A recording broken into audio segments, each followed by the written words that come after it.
Let's give it up to the presenters, man. What an awesome group. Woo, man. Most of these gals are the same ones that during the break I went up to them and told them, make sure you hold that microphone up close because we're trying to record this and it needs to pick it up. Oh, I'm so scared. I don't know if I can do this. And you about have to pull the microphone out of their mouth to get them to sit down, don't you? Love you. I love every one of you. Man, how many's only been in this thing for about 90 days or less? Raise your hand. 90 days or less. All right, congratulations. Glad to have you. Glad to have you. Well, I am Blair McFarlane. I'm the luckiest man in the world because I get to spend every day with that beautiful gal that just introduced me. She is the most awesome, positive person I know on this whole planet Earth, Melody Ann McFarlane, and I love her very much. I'm telling you. So, here we go. I jotted down a few things because do I have permission to talk to you guys today? You sure? All right. Because I'm just going to go through some stuff. We got a lot of new people here. We got some people been here for a while. We've been at this for a little over 8 years. That's hard to believe, isn't it? We've been doing this, Melody, more than me because I was still building houses back at that time. My background was in construction. I built houses all over the area. Just right down the street from here, there's a lot of old bad memories of things. And across the interstate over there at Chimney Tops Apartments over there, my brother and I framed that whole project back in 1984. I'm going to tell my age now, aren't I? So anyway, I spent years and years knocking houses together. Started out for $1.75 an hour down in Laverne, Tennessee, working for a guy named Robert Waldron, swinging a hammer. I was 17 years old. I was in high school. I didn't want to go to school anymore. They said, if you'll go and get a job, we'll let you out at 11 o'clock every day. Well, at least you can graduate. You got the highest SAT score in the school, and you're just straight A student, but we can't do nothing with you. Because I didn't want to be told what to do. I didn't want to just, go to work and get a job. You know what I mean? I wanted to call my own shots. I wanted to be me boss. Anybody with me? Want to be your own boss? You tired of somebody telling you when you can go to the bathroom, when you can go eat, when you can go home, when you got to be there? You hear me? We live in America, the most awesome country on the planet Earth. And don't let people control your life, man. You got to dare to be a little crazy and step out there, okay? You gave me permission to talk to you. Here we go.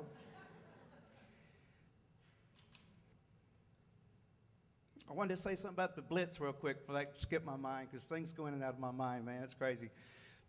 We had the Blitz cards. We didn't have these things 8 years ago. That just came about 2.5, 3 years ago, that crazy Blitz card. It's the most awesome tool we ever came out with, y'all. So I'm all excited. I got my stack of Blitz cards, and I'm going to go blitzing, man. I'm pumping my gas and all this. And that's the very first one I hand out, Susan. This woman turns to me, and she said, are you telling me I'm fat? And I was like, oh, no. I just melted right there in front of her, I didn't know what to say to her. So we have learned, and I have learned now to say, no, that's not what I'm saying at all. I'm not saying you need this, but everybody wants this. Okay? Put that in your mind, everybody. I'm not saying you need this, but everybody wants this. Y'all got that? Because it's going to happen to you. Isn't that right, Captain Chad? It's going to happen to you, It is. So now you have the answer. Don't that feel good to know you got an answer for some of that? All right. I'm going to promote a couple of books real quick, so once I get going, there's no telling when I'll stop. You have to give me the 5-minute hook or whatever. Chad Canella promoted this book to me back in the summer in June, and I ran off from his house and left it sitting there on his desktop somewhere. We got to talking, went outside to take a bunch of pictures, and we piled up in the car and drove home. But anyway, I did get the book. It's called Go Pro by Eric Youre, and this is a phenomenal book. It's just basics of networking, some of which is old school stuff, but it still applies today big time, okay? And when he goes in this book and talks about the only thing that matters in networking is what duplicates, not necessarily what works, because what Susan can do or what I can do or what Amanda can do is awesome, but if not everybody can do that, then it's not duplicatable, and your business will stall. And you don't want your business to stall, do you, right? Okay? So in this book, he's got some phenomenal principles, basic principles of things that will help you and guide you and teach you to be a professional at network marketing. One of the big things that holds people back, I think, is worrying about what people think. Y'all with me? Okay, I'm bearing my heart here. When we got started and Melody found this rap through Vicki Taylor, I was still building houses full time. I mean, 60 hours a week was a light work week for me at that time. And in a typical day, man, I'd put 250 miles on my truck in a day. I live outside of Lebanon, Tennessee, and I'd be having jobs in Madison, Hendersonville, Franklin, Cool Springs, right here in this area, up by Priest Lake, Smyrna, Murfreesboro, the other side of Murfreesboro, and then back home to Lebanon. Every day, just making my rounds. I had like 8 to 9 crews just running me crazy, man, every day. So I told Melody, I said, give me some of those signs, and I'll slap them on my pickup truck. I can advertise for you, baby, you know. We didn't have the Blitz cards. We had business cards, and we called them the magic butt cards. And I swear, that's what we called it. It was the magic butt card, and it's the gal's before and after picture of her derriere. It was covered up with some underwear or swimming suit, whatever it was. But it was pretty risque, you know. And you talk about getting laughed at. Man, I got laughed at. I got catcalled. When I pulled up to the job site, people go, Blair, what have you got on your truck, man? Are you crazy? Have you lost your mind? And I was the boss. I'm the one writing their check on Friday, and they're laughing at me. You hear me? You're going to get laughed at. Oh, that's scary, isn't it? I'm going to get made fun of. I'm going to get ridiculed. I'm going to get laughed at. You have to be able to go through some of that ridicule from some ignorant people. Now, I'm not calling them stupid or dumb. They're ignorant because they don't know what you guys know sitting in this room right now. Napoleon Hill was one of the guys who was responsible for more people becoming multimillionaires in America in the 20th century than probably anybody in the whole world. Little guy named Napoleon Hill, and he did a live study on studying successful people. I'm talking about the big boys like Henry Ford and Andrew Carnegie and these big name professional successful people. And he said the number one pitfall that I found is people take advice from the wrong people. People take advice from people that love them and mean them well, but they don't know what the heck they're talking about. Your Uncle Joe doesn't know about that crazy rap thing. Your Aunt Sarah, she probably doesn't know about it either. So don't go ask their opinion on that. You hear me? Don't let them steal your dream. You got a dream? Anybody got a dream? I know I'm preaching to the choir. You wouldn't be here. Don't let them steal your dream because they don't know what they're talking about. You're going to do what? You're going to sell a body wrap? You know, the fat patch or whatever, 8 years ago? You can't let them steal your dream. They don't know what they're talking about. You need to find out from the people who know, and those are the people who are just up here earlier today. That's the people you want to be listening to, the people who've been doing this, people that make their living on this, okay? That one other company we were in, when we met Willie and Melinda Behrman, we tried hard, man. We couldn't make any money. We couldn't give any of those products away, and they were good products, but nobody wanted that stuff. Everybody wants this rap. I'm telling you, if they don't, then something's wrong with them. I'm just telling you. This is a product where I guarantee you 99 of 100 people are just, even if they don't have the guts to grab one from you or pay for it, in their mind when you walk away from them, they're thinking, what were they talking about? That is wild, something that'll do that. You've got your hands on something that's so phenomenal, it's just incredible what you've got in your hands, okay? We were told in that one network marketing company that when people asked us what we made for a living, we were told from stage, you tell them, you wouldn't believe me if I told you. Because we weren't making anything. None of us were. You wouldn't believe me if I told you what I'm making. You know? I swear, I'm telling the truth. May God strike me down. And today, now when people ask me, I tell them that same thing. You wouldn't believe me if I told you. Because you would probably, and it would just blow you totally right out. What you can make with this crazy thing. Do you believe you can make $1 million a year with this? Do you believe you can make $1 million a year with this? Do you believe you can make $1 million a year with this? I'm talking about serious money with this crazy rap thing. You got to quit worrying about what people think. All right? Some of these gals, I mean, we're doing okay. We're doing okay. Some of these gals are making $250,000 a year. I mean, a month, excuse me. Pardon me, my bad. Do you think they care about what people think? You know what I'm saying? Now, if you can't believe for that kind of money, I can relate. I can understand to that because I couldn't. I couldn't believe for that kind of money. When we got started in networking in 1990, all I could believe for was $75,000 a year.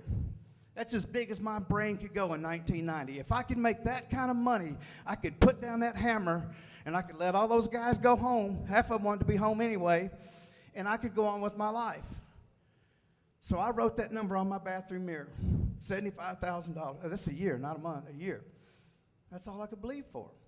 And some guy's talking like I'm talking now, and I said, man, that guy's crazy. He don't know my situation. I got 4 kids at home, you know, and they all need tennis shoes at the same time. How's that always work, you know? And every time we get a little bit of money ahead, the washing machine goes out, or the dryer, or the transmission. I remember leaving my work van parked somewhere right around here. It broke down. Melody came and picked me up, and we took off to Knoxville because we had a meeting to do that night. And the next morning, I still got to get to work, but I worry about that the next day, right? Or 1 or 2 in the morning when I get home from Knoxville. Because you have to do what you got to do when you got to do it. You got to do what you got to do when you got to do it. You have to do what you have to do when you have to do it. Y'all with me? A lot of people, you don't like doing what you do at work, probably, do you? But you do it. You're sick. What do? You go to work. Your car's broke down. What do? You go to work. You got a flat tire. What do? You go to work. Somehow you go to work, right? You got to have a check. Am I just talking nonsense here? You got to treat this like that, no matter what comes up. So what? Nikki said it. Everyone up here said it. You make that one quality decision that will set your whole future free. That one quality decision. And once you make that decision, it's done. And whatever comes up, so what? It's part of the deal. If I told you that you were only going to make $10,000 a month from now to the rest of your life, what are you willing to do to get that? Whatever it takes, right? And maybe that's not enough. Whatever it takes, you make that one quality decision. And I don't know what you got to go through, but you're going to go through some stuff. You're brand new people, you want to know the truth, right? Yes, no? Please don't tell me the truth. Oh, no. Right? I believe people need to know the truth. I believe you need to know what you need to do to make it. And if you do this, you can make it. There's no reason in the world why you can't make it. We've seen too many people making it. Hundreds of people making it in our organization.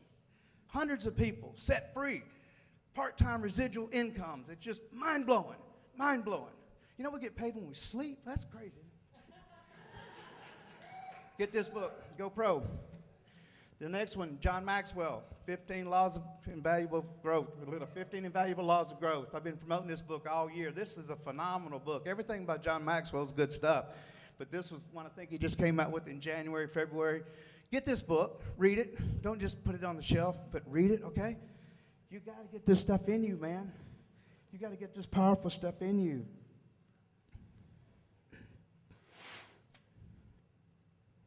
Okay, I blew through all that pretty quickly.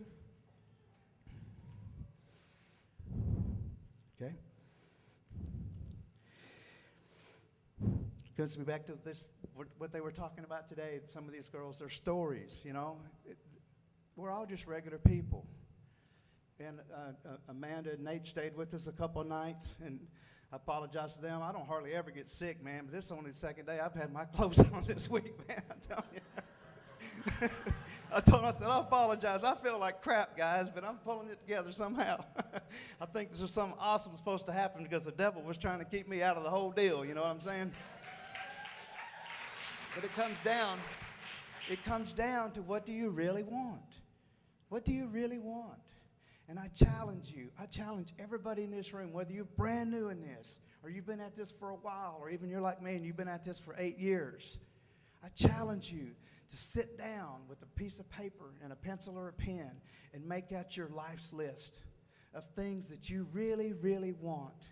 And if you will take the time to do this and really think about this and start writing stuff down, you'll be amazed at what you can accomplish. The people that don't do this, I don't know, there's something magic about it. There's something that happens out there in the subconscious mind, in the world, and the universe, however this crazy stuff's all put together. You'll just be amazed. Your mind just catches hold of something. And you'll come up with your list. And then I look at it like some of this list is just some fun things that you've always wanted to do, you know. One of my fun things is I wanted to snow ski in New Zealand in July, you know, because it's wintertime down there when it's hot here, you know. When you work out construction, it's 98 degrees and it's only 9:30 in the morning. You think about stuff like that, you know. Some of it's just crazy fun stuff. And then there's some personal stuff that's really just deep to you, you know. How would you like to be able to just put a whole bunch of money into a charity and nobody even knows you did it, but you're able to do that, you know? It's getting cold up in Appalachia. There's a bunch of kids that don't have shoes on their feet, man. How would you like to be the one that just wrote a check and just buy 3,000 pairs of shoes for these kids for Christmas? You know what I'm saying? Then you've got these other goals that you're going to write down, what I call the big, hairy, scary goals that just scare you. They just, whoa, can I do that? You know, can I really do that? And they're so big that you know that you can't do it, but you and God, you can do it. All right? You think God knows where the gold is in this world? You think God knows where the gems are in this world? You think God knows where your next person's supposed to be for you in this world? Huh? I do. I want a good God working on my side or me working on his side. Let me say that correctly. I want to be on his side, right? Lead me. We've been at this for a while, you know, and I wasn't quite retired yet, but we were getting good, you know, getting fit, getting healthy. And it just dawned on both of us, and we pray a lot, you know, but we just need to pray for divine appointments. We need to pray. We need to start our day out. We need to lay our heads down on our pillows at night and be in togetherness and unity and pray to God that he would put divine appointments in our path tomorrow. And then after about a few months, it dawned on Melody, probably before me, but we need to start praying for you guys, that you would have divine appointments in your life, and you would have divine appointments in your life, and you would have divine appointments in your life. You hear me? And man, that's when things started getting really crazy. When I can walk in that anointed flow from the Holy Spirit and God, woo! You hear me? He knows where your next distributor is. Okay? But he's going to put you through some stuff. I don't know why he does, but you're going to go through some stuff like I was saying. He's going to test you, man, to see, do you really want that? Did you really want to go snow skiing, Blair? You know, did you really want that house that you said you wanted? Or not, right? Because this is what happens, and this is the truth. This is what happens to the people you're going to talk to, and maybe some of you've already talked to now. Even you guys and gals, I met somebody just been in this thing for a week that's here. You've got 4 or 5 people in your mind. Oh, boy, if Jody will do this, and Tim will do this, and, you know, another Tina. Oh, man, we're there. There's our mountain chalet, and there's our new car, and there's our kids in private school, and you get some no's. Or one of them might even scoff at you at work and hit the water cooler or whatever. And you're going to do what? My aunt did that. She got a whole basement full of that stuff, you know. And they tell you no for now. So what do? Oh, gosh, I don't guess I can do this. I guess God didn't want me to have that after all. And you shut it down. To me, that's one of the most sad things that I have lived through these 8.5 years, is to see that happen over and over and over again for people. Don't let that happen to you. Promise yourself right now. You don't have to promise me, but promise yourself, I am not going to be one of those people that gives up that easily because the first 3 or 4 people I have on my list that I know I'll go to the top, they tell me yes, get in with me. Okay? Can we make that a pact right now together? When did the brain surgeon decide to become a brain surgeon? When did the heart surgeon decide to be a heart surgeon? When they made that decision, right? When they made that decision that they were going to go through medical school after 4 years of college, then medical school, then internship, then residency, and then 16 years later, they actually put a shingle on the wall and hope they can make some money to pay off those huge student loans. You don't think they had some commitment? And they tell those guys and gals when they go into that medical school, look to your left, look to your right. 3 months from now, they're not going to be here.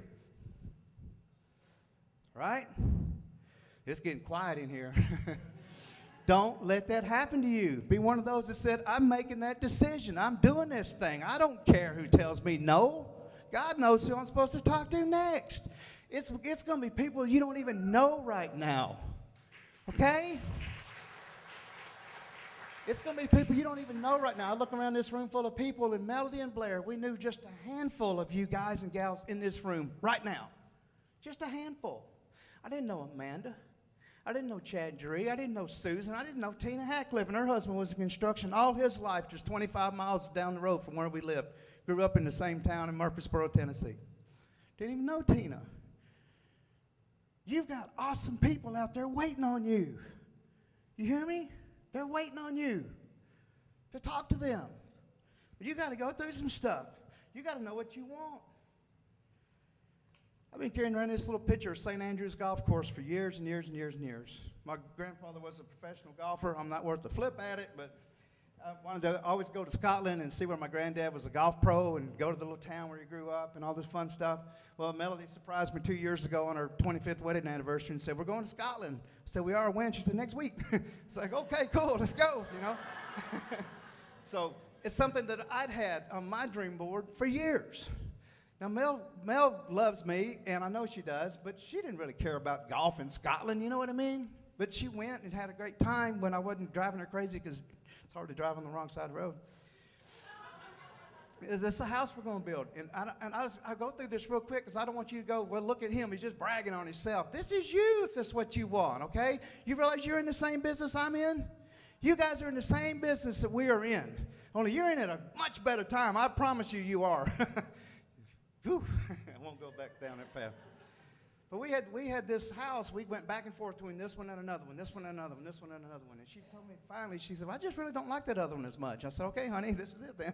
You know, I'm easy, right? Didn't used to be that way. With those personalities, I was off the chart red. You know, I said, is there a bottom line to this story somewhere? You know, it's like, she's trying to tell me all this stuff. Here's one of those big, hairy, scary ones that's on my dream board in my refrigerator. It's our private jet. You know, that's way out there. That's crazy money, right? You may not want one. It doesn't matter. It's what do you want? What do you want? Melody loves her bling. It's one she picked out, you know. So I say all that, and I hope you can hear my heart. It's not what we. It's what you want. What do you really want? Okay? I challenge you, make that list. Please make that list for yourself. This is what it boils down to, though. Experience can be a cruel teacher because it gives the exam first, and then you get the lesson. Y'all got that one? Experience can be a cruel teacher. You're going to get the test or the exam first, and then you're going to get the lesson. And if you're thick-headed like me, it's going to take you a while for your ears pop open and you really start to listen and learn some things. So hopefully you won't be thick-headed like me, okay? But you have to go through that. You have to grow and glean and change and go through some stuff. Because you think to make $10,000 a month is going to be easy? Huh?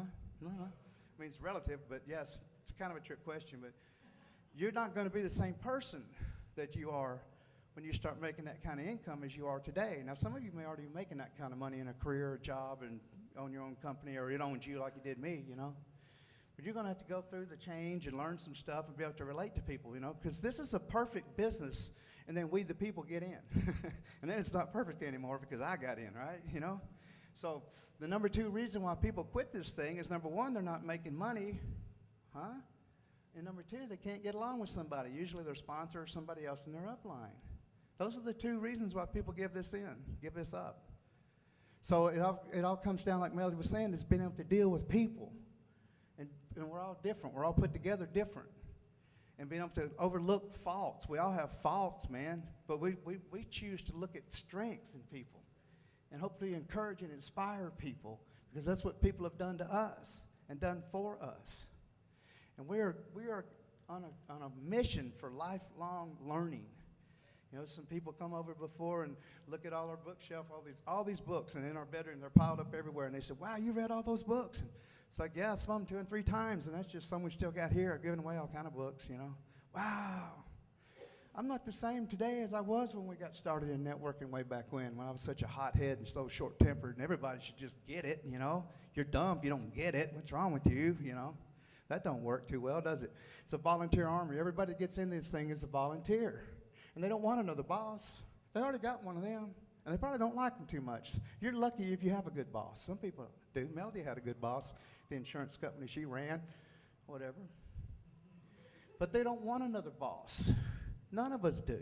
And like I said before, I didn't want anybody telling me what to do, man. You know, I was just crazy that way. My dad passed away a couple of months ago, and I just remember the conversation I had with him a few years back. And he said, you know, when you were a little Blair, he said, you looked at me and you turned to me and you said, where do you go to Millionaire School, Dad? I was probably 8 to 10 years old, he said. He was like, you know, I never said it at the time, but as years has gone by, he said, that just totally blew me away. You want to know where the millionaires go to school, you know? I didn't want to go somewhere just to be a pharmacist or a dentist or whatever. I want the millionaire school, man. Well, that's what you're in. You realize that? You're in the millionaire school in network marketing. One of the most viable ways that business is going to be conducted from now on into the 21st century. You know, there's billions and billions of dollars being transacted out there right now. Right now. People are already spending billions of dollars on products similar to what we have, other than the rap. And all we're doing is funneling a lot of that money through our own businesses. There's probably a GNC right down the street here somewhere. I am biased. I believe our products are far superior, but there are people already buying protein shakes and vitamin pills and, you know, greens that aren't near as good and whatever, you know. All we're doing is tapping into that stream. Billions and billions and billions of dollars already being spent right now. It's like we're not creating anything different, anything new. It's just a new way of doing business. You know, the Super Bowl is coming up here in a few months, and, you know, they pay like $1 million to $2 million for a 1-minute commercial. Why do they do that? Why do those companies pay that kind of money for a commercial that runs for 30 seconds to a minute for $2 million? Because it works, right? Word of mouth is the strongest kind of advertising you can get. And they want a commercial that's just so wild out there and shocking that the next day at work everybody's talking about, did you see that Frito-Lay pit? You know, did you see that Taco Bell? Whatever it is, you know? So companies have realized, man, it's cheaper to pay distributors good money, and word of mouth is the best advertising we can get. We'll just pay them this $2 million a minute and let them make the money, and we still make our money, and everybody's happy. It's win-win. That's the situation you want to find yourself in. It's win-win. More money we make, more money the company makes. More money the company makes, more money we make. It's a win-win all the way around. If you're in a situation right now where you're not in that, man, you got to change that situation quick. Think back to when you were in high school. Some of you, it's not too long ago. Some of us, it's been a long time ago. But I think back to when I was in high school. If I made the kind of money now or then that I'm making now, what would we have thought, Tina? If you made the kind of money now, back when you were in high school, you think, man, I'm going to be rich. I'm going to be filthy, stinking rich. Well, what happened? What happened? A little thing called inflation happened, didn't it? And now cars are $30,000 for a mediocre car, right? When I went to high school, you could buy a brand new car for like $3,000, brand spanking new, a muscle car, man. Those things are selling for over $100,000 now. Do you think that trend's going to continue, or it's going to change and stop miraculously somehow? No, that trend's not going to stop. That 100,000 looks so good now. In 10 years from now, huh? Y'all hear me? You got to get yourself in a situation you can get way ahead of that curve. You can get way ahead of that curve, okay? And that's what you got your hands on here. You got your hands on a business that's got unlimited income potential. Unlimited income potential. Is there a cap on your income where you are now, whether you own your own business or not? I don't care. There's a cap on your income. The best dentist in town can only bill, fill, and fix those teeth so fast. You with me? And then his income is capped. You want a business where you make money when you sleep, right? That's what you got your hands on. And I told Mark, the owner of the company, I said, man, we don't know how much this comp plan's going to pay, but, man, we're sure going to do our best to find out. And he just smiled real big, you know, because they told us that night, Jason, the first night I met Pam Souter, there was enough money in this comp plan for everybody in this thing to make $1 million a month. And that is insane, isn't it? But I was crazy enough to believe her, and that's all I had to hear. And after that, like she said, I let her go, man. She already had thousands of dollars of stuff in our garage, just like Aunt Sarah told you would have with another company, but I just buttoned my lip, and when her phone started blowing up, because everybody wanted this crazy rap thing, I'm not saying you need it, but everybody wants it. Just like kaboom, kaboom, kaboom, kaboom, kaboom. And that's what you got your hands on. We can go outside right now and spread out, fan out, just like Vicki was saying, and there's people that's never even heard of us. We've been at this for 8 years right here in this area. You with me? You're in a market that's so untapped. My gosh, we ain't seen nothing yet. We ain't seen nothing yet. We ain't seen nothing yet. Okay? You just got to make up that one quality decision that you're going to carve out that big piece of that pie that you want, and you're going to go for your dreams. You ain't going to give a what they think, what they tell you, what they laugh at you about, or whatever. Because you think those people are laughing now? Who's not out there building them houses anymore? You with me? You with me? You with me? All right. We're going to wrap this thing up. I'm going to bring Melody back up here. You got something else too? No, we got to get out of here. Okay, what I want to do real quick, just, and they didn't know I was ever going to do this. Tina Hatcliffe, please come up here. Amanda, come up here. Chad and Jeree, come up here.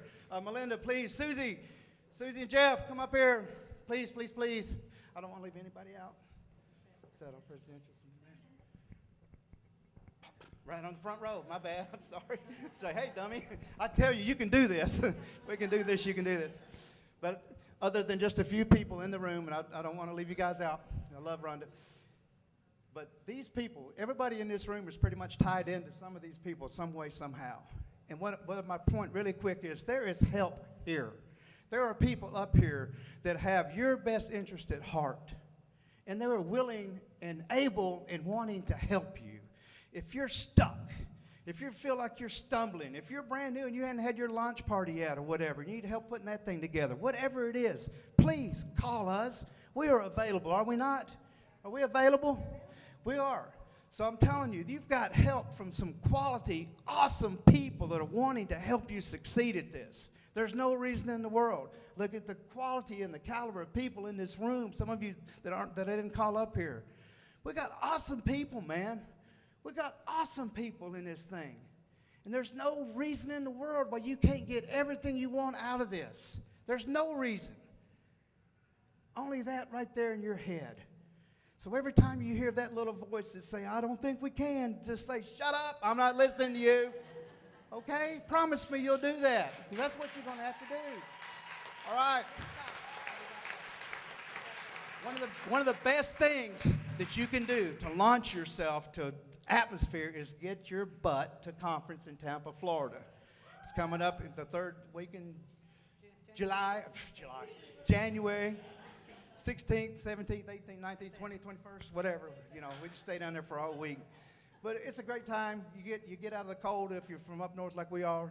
But you got to get to Tampa. You got to get to that conference. You got to see what you got your hands on and meet the people there. There's just something that happens. I can't explain it. I wish I could. There's just something magically that just happens, you know, at that conference.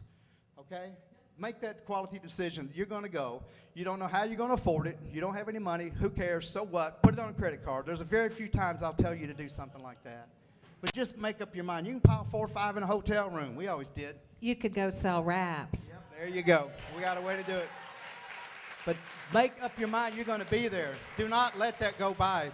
I mean, everybody up here that's making their full-time incomes from this business, every one of them can point it back to a conference or the conference or whatever, you know what I mean, that they went to. If you hadn't gone to conference, where would you be, huh? It's a scary thought, isn't it? So anyway, promise yourself that you're going to go. Just trust is on that. Trust is on that you're going to go to conference in Tampa. You don't know how you're going to get there. Can't afford it. So what? It's just part of the deal. Okay? Love you guys.